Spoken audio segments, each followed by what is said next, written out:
The Church of Jesus Christ of Latter-day Saints was organized 195 years ago today. Aujourd'hui marque le 195e anniversaire de l'organisation de l'Église de Jésus-Christ des Saints des Derniers Jours, le 6 avril 1830.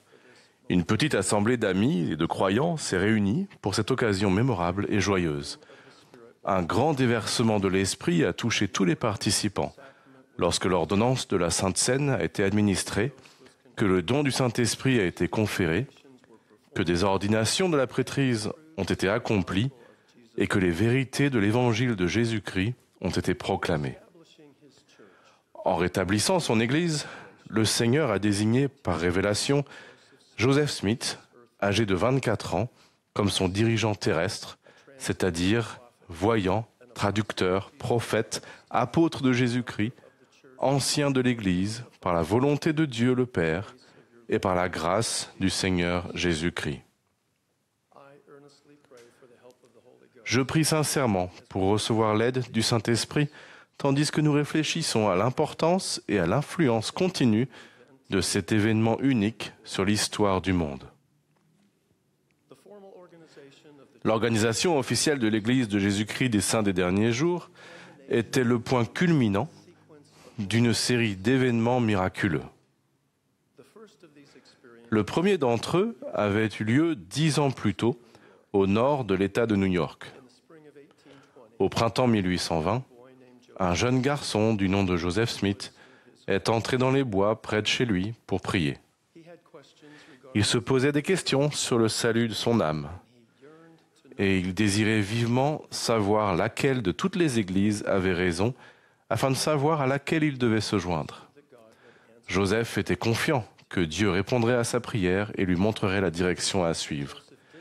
Remarquez que Joseph n'a pas simplement prié pour savoir ce qui était juste, il a prié pour savoir ce qui était juste afin de faire ce qui était juste.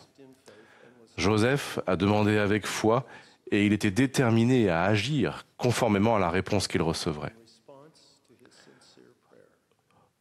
En réponse à sa prière sincère, Dieu le Père et son Fils Jésus-Christ sont apparus à Joseph et ont inauguré le rétablissement de toutes choses, comme prédit dans la Bible.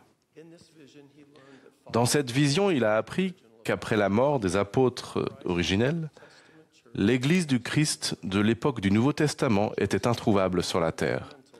Joseph Smith jouerait un rôle primordial dans le rétablissement de la doctrine, de l'autorité, des alliances et des ordonnances de l'Église primitive du Sauveur. Joseph a déclaré « Je vis deux personnages dont l'éclat et la gloire défient toute description qui se tenaient au-dessus de moi dans les airs. L'un d'eux me parla, m'appelant par mon nom, et dit en me montrant l'autre, « Celui-ci est mon fils bien-aimé.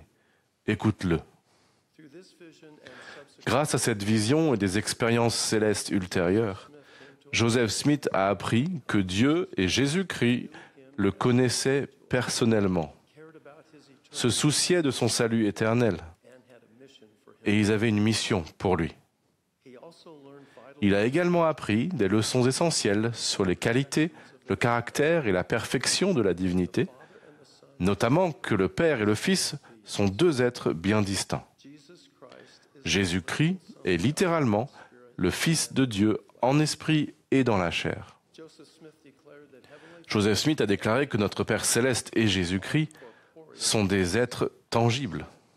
Il a dit « Le Père a un corps de chair et d'os aussi tangible que celui de l'homme, le Fils aussi. Mais le Saint-Esprit n'a pas de corps de chair et d'os. C'est un personnage d'esprit. » Je témoigne que la visite du Père et du Fils à Joseph Smith fut l'événement initiateur du grand rétablissement de toutes les choses dont tous les saints prophètes ont parlé depuis le commencement du monde. Le deuxième événement miraculeux qui a conduit à l'organisation officielle de l'Église rétablie du Sauveur fut la traduction et la parution du livre de Mormon. Joseph Smith a reçu le don et le pouvoir de Dieu pour traduire des annales anciennes. Le livre de Mormon, un autre témoignage de Jésus-Christ. Les pages de ce texte sacré comportent un récit du ministère personnel de Jésus-Christ auprès d'un peuple de l'hémisphère occidental peu après sa résurrection. Le livre de Mormon enseigne le but de la vie et explique la doctrine du Christ, dont elle est l'élément central. En tant que livre d'écriture qui va de pair avec la Bible, le livre de Mormon atteste que tous les êtres humains sont fils et filles d'un Père céleste aimant, qu'il a un plan divin pour nous, et que son Fils, Jésus-Christ, parle aujourd'hui, tout comme il le faisait dans les temps anciens. En tant que membres de l'Église rétablie du Sauveur, nous croyons que la Bible est la parole de Dieu, dans la mesure où elle est traduite correctement. Nous croyons aussi que le livre de Mormon est la parole de Dieu. Le livre de Mormon est un autre témoignage de Jésus-Christ, qui confirme la véracité de la Bible et rétablit les vérités claires et précieuses qui avaient été perdues de celle-ci. L'Église de Jésus-Christ des Saints des Derniers Jours enseigne que l'Église primitive, établie par le Sauveur, avec son autorité divine, sa doctrine, ses alliances et ses ordonnances, a été retirée de la terre. Dans le cadre du rétablissement de toutes choses dans les derniers jours, dont les prophètes anciens avaient parlé, des prophètes et des apôtres d'autrefois ont personnellement conféré l'autorité de la prêtrise à Joseph Smith et lui ont remis les clés de la prêtrise. Ce fut le troisième événement d'une série d'expériences miraculeuses qui a conduit à l'organisation officielle de l'Église rétablie du Sauveur. L'autorité de la prêtrise permet aux serviteurs de Dieu de le représenter et d'agir en son nom. Les clés de la prêtrise sont l'autorité de diriger l'utilisation de ce pouvoir en faveur des enfants de Dieu. En 1829, sous la direction du Père et du Fils, Jean-Baptiste, alors ressuscité, a rétabli l'autorité de baptiser par immersion pour la rémission des péchés. Cette même année, 3 des 12 apôtres originels, Pierre, Jacques et Jean, ont rétabli l'apostolat ainsi que de l'autorité et des clés supplémentaires de la prêtrise. 6 ans après l'organisation officielle de l'Église, dans le temple de Kirtland, Moïse, Élias et Élie ont confié à Joseph l'autorité supplémentaire nécessaire pour accomplir l'œuvre de Dieu dans les derniers jours. Moïse a remis les clés du rassemblement d'Israël.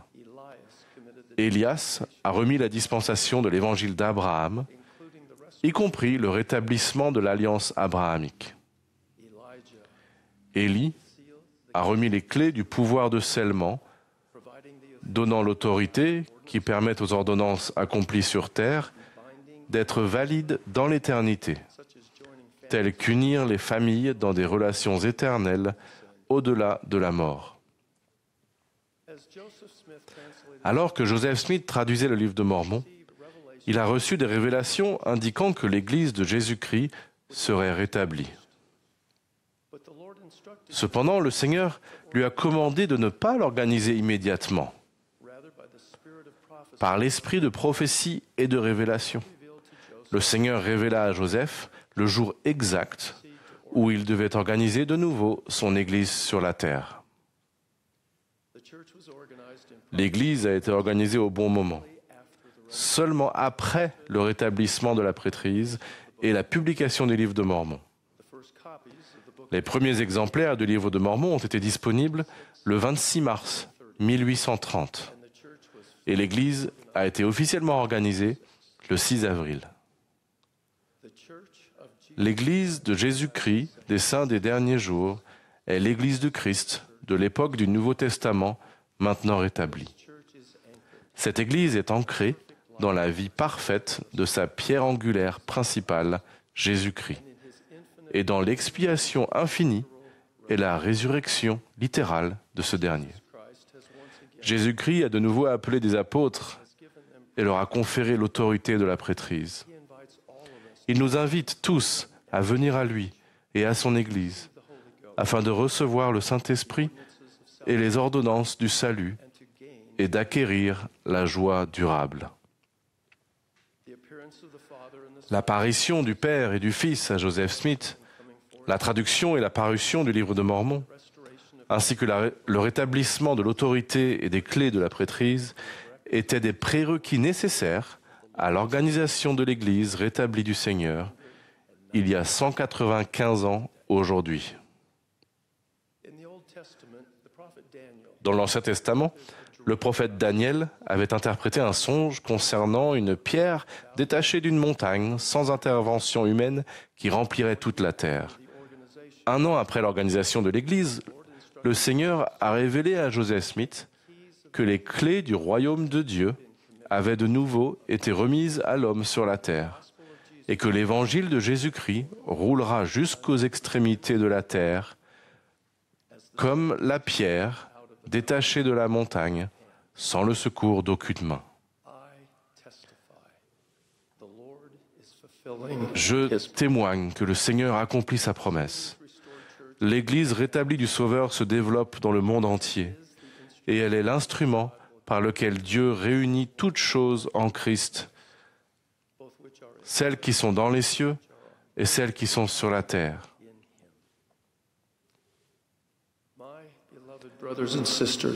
Mes chers frères et sœurs, l'œuvre du Seigneur des derniers jours est une cause à laquelle le peuple de Dieu s'est intéressé à toutes les époques. C'est un thème sur lequel les prophètes, les prêtres et les rois se sont étendus avec de grands délices.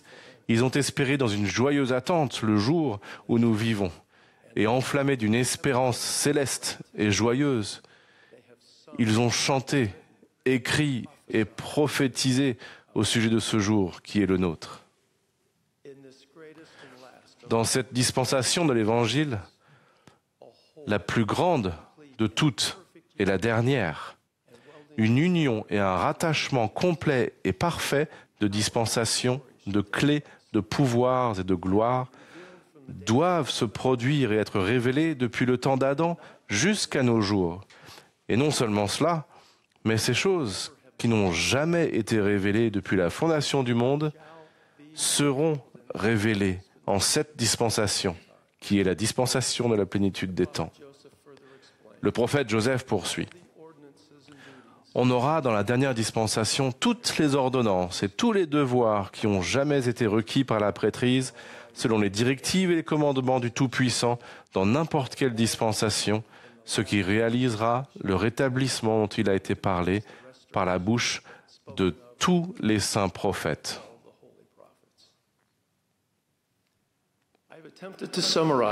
J'ai tenté de résumer les événements fondamentaux de la plus importante et glorieuse bonne nouvelle, que toute personne, où qu'elle soit dans le monde, puisse jamais recevoir. Le message que le Seigneur Jésus-Christ a rétabli son évangile et son Église dans les derniers jours. J'invite tout le monde à apprendre ce message et à le mettre à l'épreuve. Je promets que les personnes qui étudient le message du rétablissement à l'aide de la prière et agissent avec foi auront la bénédiction d'acquérir par le pouvoir du Saint-Esprit leur propre témoignage de sa divinité et de son but de préparer le monde pour la seconde venue promise de notre Seigneur et Sauveur Jésus-Christ. En priant sincèrement, avec l'assurance de recevoir une réponse de Dieu et le désir d'agir selon cette réponse, comme l'a fait le jeune Joseph Smith, votre capacité à reconnaître ce témoignage divin et à y répondre sera plus grande. Je témoigne que Dieu le Père éternel est notre Père.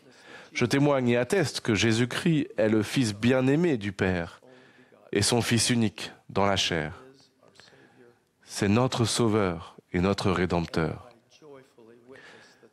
Et je témoigne également avec joie que le Père et le Fils sont apparus au jeune Joseph Smith, inaugurant ainsi le rétablissement de l'Évangile de Jésus-Christ dans les derniers jours. Le livre de Mormon est un autre témoignage de Jésus-Christ et il contient la parole de Dieu. L'autorité de la prêtrise pour représenter le Sauveur et agir en son nom est de nouveau présente sur la terre. L'Église de Jésus-Christ, des saints des derniers jours, est l'Église du Christ de l'époque du Nouveau Testament, maintenant rétablie. je rends mon témoignage certain que toutes ces choses sont vraies. Au nom sacré du Seigneur Jésus-Christ. Amen.